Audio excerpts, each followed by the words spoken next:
Emily Carter stood by the kitchen window, watching rain slide slowly down the glass, turning the outside world into soft gray shapes. The house felt too large for one person, especially at night. Every sound echoed: the ticking clock, the hum of the refrigerator, the wind brushing against the roof. 2 years had passed since her husband Daniel died, yet the silence still felt new, like a wound that never fully closed. She had learned how to live alone, but she had not learned how to stop missing him. She moved through her evenings with quiet routines. Tea at 7. Television she barely watched. A book she rarely finished. Sleep that came late and left early.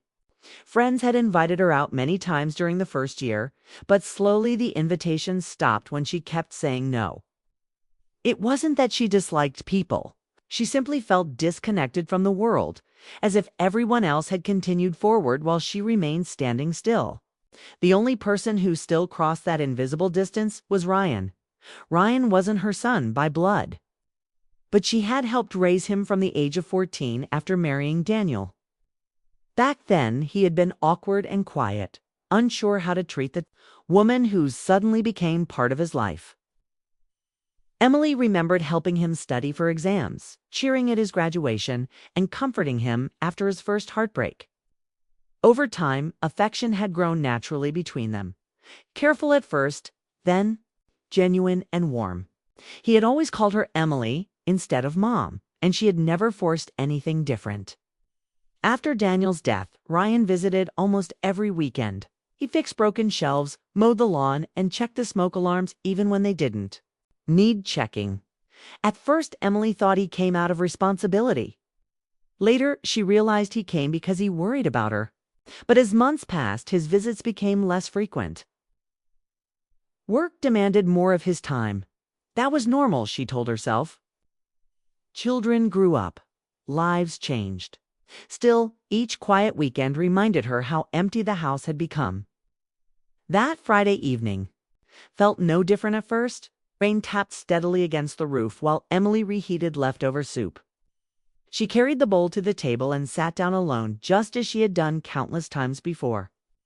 Halfway through eating, a knock sounded at the door. She froze.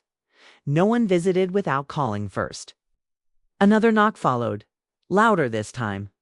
Emily walked to the door and opened it, surprised to see Ryan standing there, damp from rain, hair messy, holding a paper bag that smelled strongly of takeout noodles. "Hey," he said with a small grin. "Hope I'm not interrupting."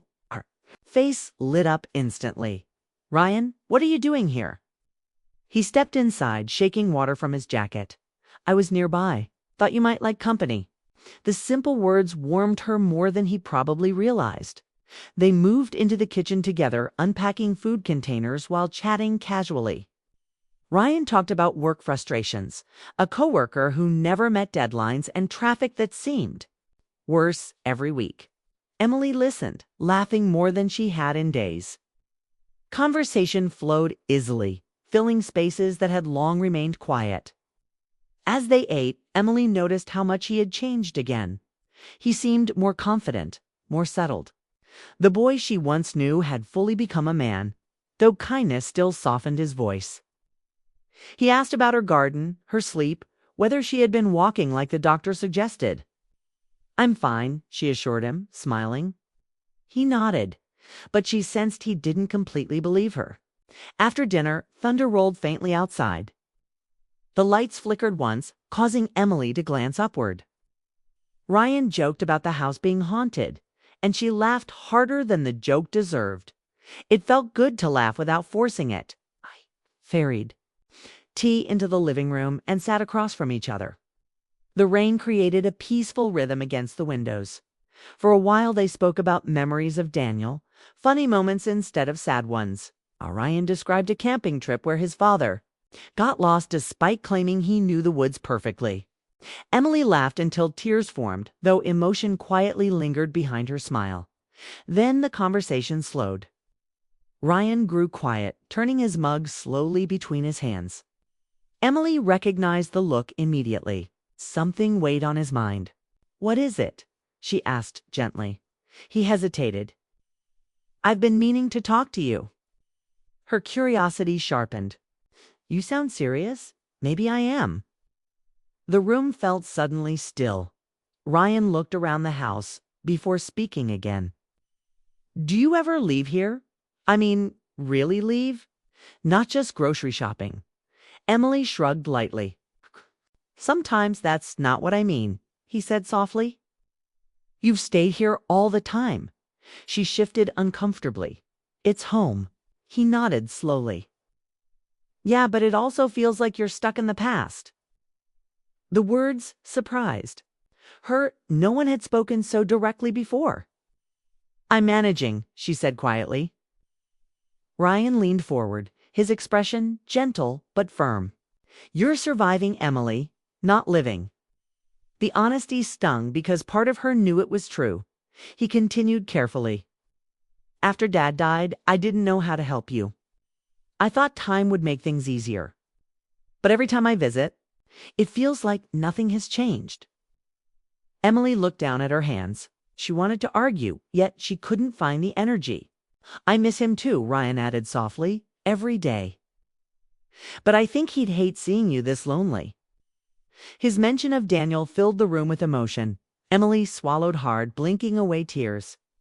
Ryan took a deep breath as if preparing for something difficult. That's why I came tonight. She raised her eyes again. Why? He hesitated, then said, I want you to come with me somewhere. She frowned slightly. Where? I rented a cabin near Vancouver, he explained. Just for a week. I planned it months ago, thinking I needed a break. But now? Think you need one more?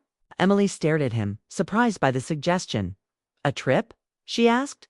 Yeah, fresh air, different place. No memories tied to every room. She laughed nervously. Ryan, that's sweet, but you should go with friends your age. I don't want to, he said simply. I want you to come. The sincerity in his voice made her pause. The idea felt strange. Traveling alone with her adult stepson seemed unusual, even if innocent. People might misunderstand.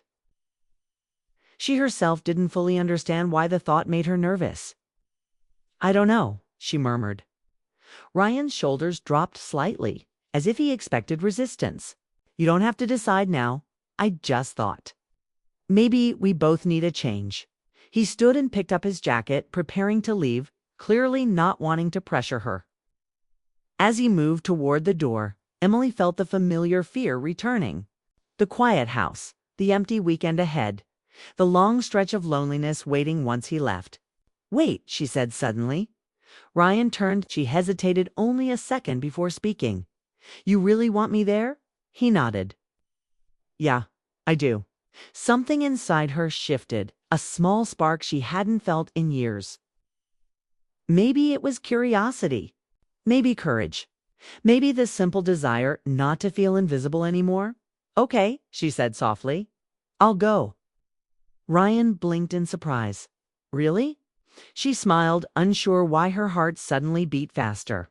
Yes, before I change my mind. Relief spread across his face, followed by genuine happiness. You won't regret it. They talked a little longer, planning dates and travel details.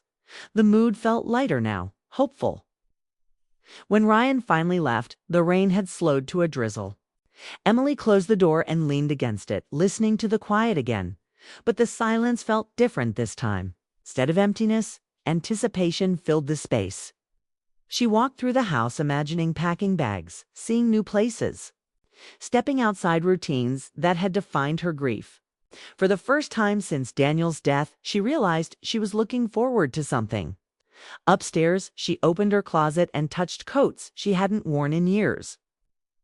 A small smile appeared on her face. She didn't know why agreeing felt so important. She didn't know that the journey would change how she saw herself or Ryan. All she knew was that life, which had once seemed paused forever, had quietly begun moving again. The cabin in Vancouver felt like stepping into another world. Emily felt an unfamiliar lightness as she stepped out of the car and inhaled the crisp winter air. The smell of pine and cold snow mixed with the faint scent of the fireplace waiting inside. It was quiet here in a way that felt alive, not lonely, while Emily unpacked a few essentials into the modest bedroom they would share for the week. She noticed small touches, a basket with snacks, extra blankets, and a little stack of books. It was simple. Ryan handed her a cup of cocoa, their fingers brushing lightly. They discussed their drive, the route. Ryan joked about the absurdity of Emily's coffee-making skills and laughed at her mock protests. They shared stories from the past, funny memories of Daniel, moments from Ryan's college years she hadn't known about, and small secrets that made them both laugh. The cabin, the snow, and Ryan's presence seemed to form a protective bubble around her, a temporary escape from the world she had retreated from. The next morning, they woke early to frost on the windows and sunlight reflecting off the snow. Ryan prepared breakfast, moving around the kitchen with ease. He asked Emily about her sleep, her dreams from the night before, and made gentle conversation that felt effortless. They went for long walks along snow-covered trails, the forest silent except for their footsteps. They talked about their work, friends, and the little frustrations that came with life. Emily noticed the calm confidence Ryan had grown into. Patient, attentive, and yet always approachable. He was company and warmth in one person. During those walks, Emily realized she hadn't felt the cold bite of loneliness in months.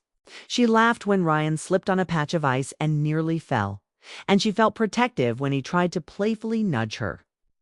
She noticed the small details, the way he looked at the scenery, how he paused to listen to birds or the rustle of pine needles.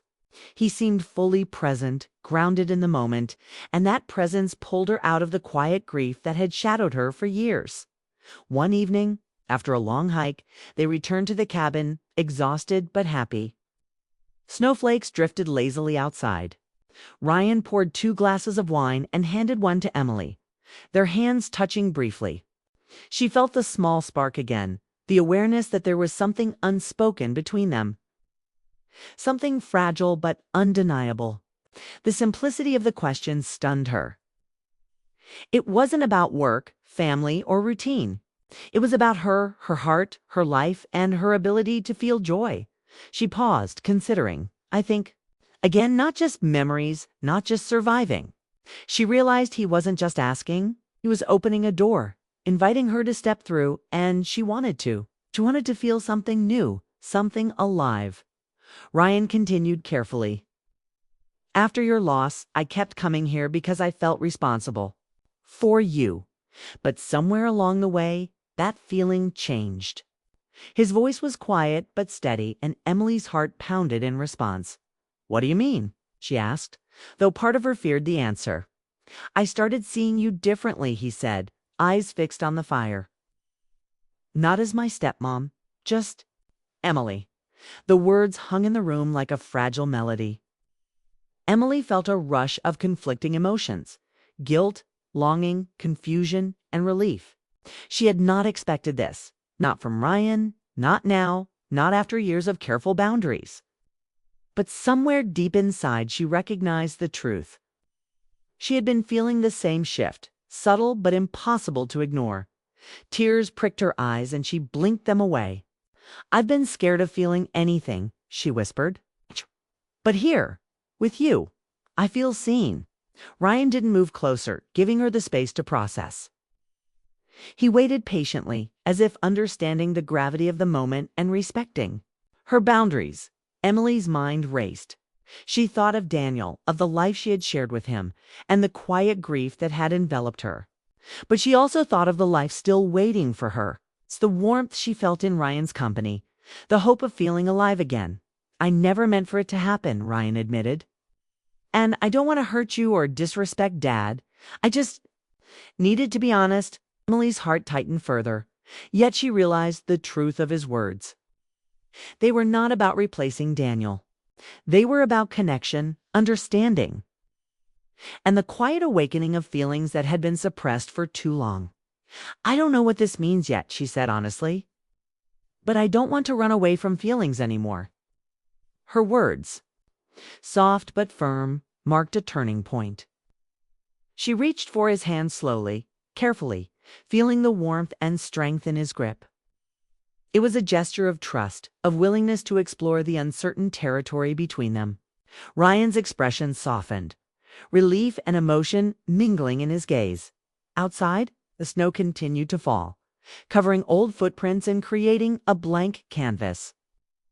The world seemed to hold its breath alongside them. Emily realized that the cabin, the snow, and this shared space had allowed something impossible to bloom: hope, connection, and the first stirrings of love that was complicated but real. They spent the rest of the evening talking, laughing softly and simply existing together.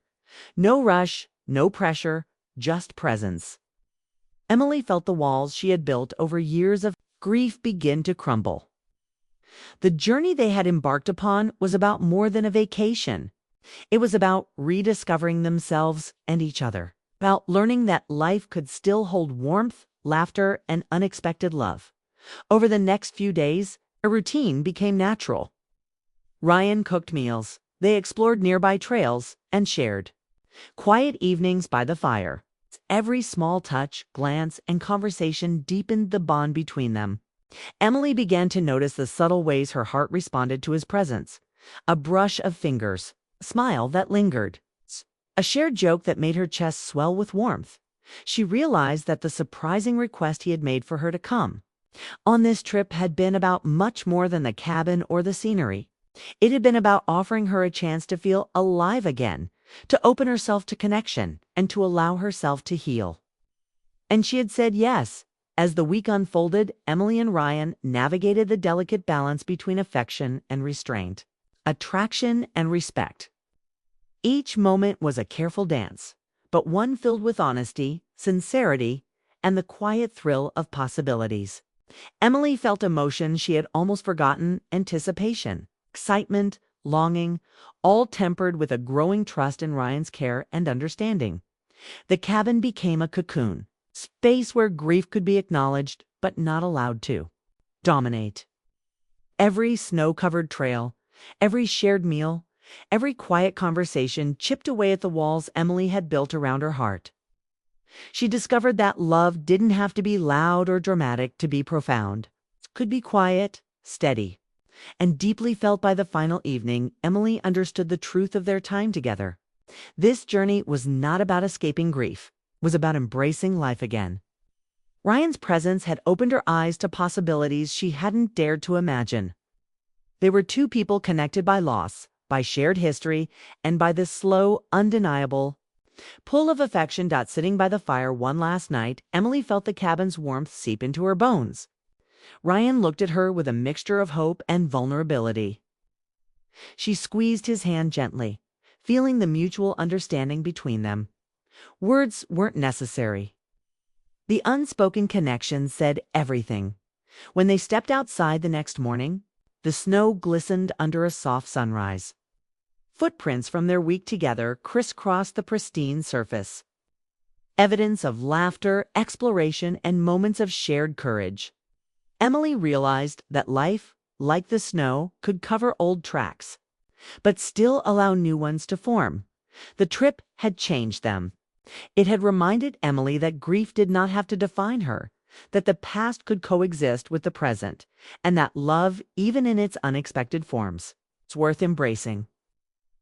And as they prepared to return home, she felt something she hadn't felt in years: a sense of hope, a sense of possibility, and the quiet certainty that sometimes the most surprising request could lead to the most profound journey of all.